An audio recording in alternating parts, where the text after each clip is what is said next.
dissolving. I open the door and take a gentle step outside.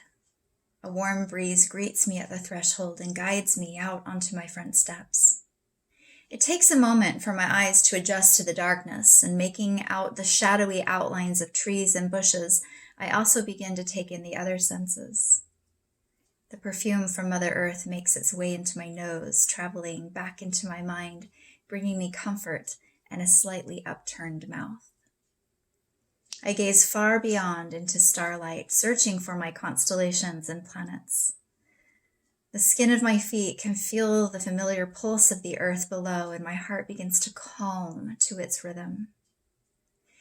I sit down on the steps and listen to the nighttime orchestra of crickets, bats, and other nocturnal creatures, their song like a lullaby to those who will listen. As my eyes adjust, I can make out the movements of nighttime bunnies, lizards, and other small scavengers, all going about their own business. This is the world we live in. This is the majority of how the planet operates, a perfectly timed symbiotic relationship between all things that brings beauty and awe to the human eye. I look around to notice I'm the only one here. I can see colorful lights from my neighbor's TV flashing through their window.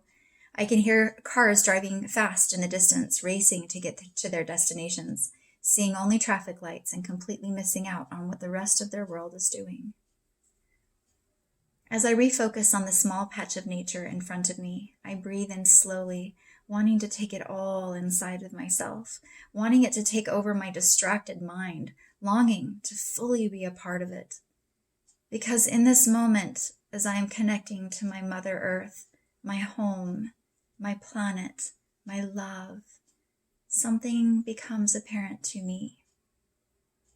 The crickets are singing. They have no idea about politics or what is happening in our government. The trees sway easily. They don't know about viruses. The stars twinkle. They have not heard the conspiracies. It occurs to me that everything around me is healthy and thriving. The warm breeze brushes through my hair without a care in the world.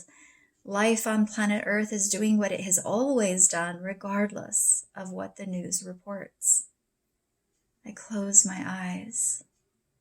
I feel myself root down into the ground like the trees, stabilizing, forgetting about riots and debates.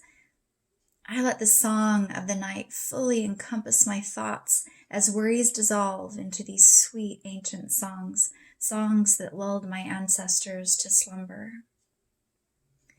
I take the moment into my breath, inhaling it as if it were my last, and letting tears flow on the exhale, finally letting go of what I've had to hold back all day. Nature does not judge these tears, no. The stars find their reflections in them, making my face sparkle and glow like jewels sliding down my skin. The breeze softly dries, soothes, and wraps itself around my shoulders. I am embraced by all this planet has for me in this moment. This moment is simply happening because I am here and I am allowing it to. This is what nature does, what it has always done. I am just engaging and letting myself fit in. It is this love affair I find myself in that reminds me of the truth about my home. There is very little drama, comparatively speaking. Drama that is induced only by a small percentage of the human race. For some reason, we all watch this very small drama play out, and in doing so, we expand it, grow it, feed it, until it is inside of our minds and we become sick with it. We become sick because the drama tells us a lie. It tells us that it is the majority on the planet and that it is the only thing worth looking at. We are the only beings sick with this drama on our planet. The sickness distracts us from what is really going on, but if you walk away from it, easy enough, you can just go outside wherever you are, and you really look around, and you really take it all in, you'll see what I see every night.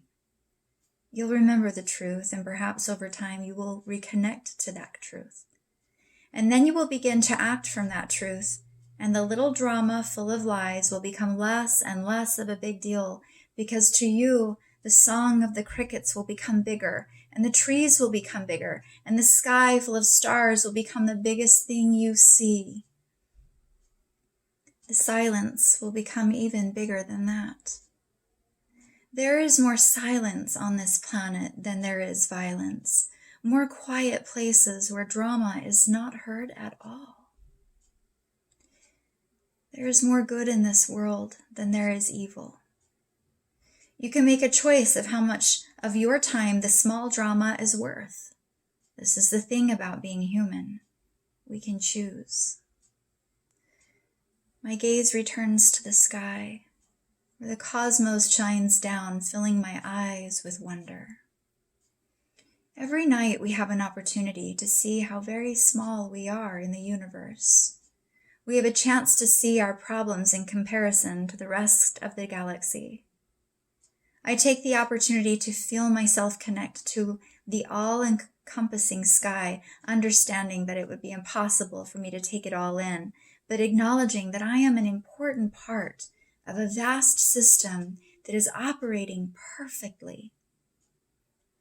Every single star and planet, my gentle tilted planet included, are being led by a much greater force. I trust this force.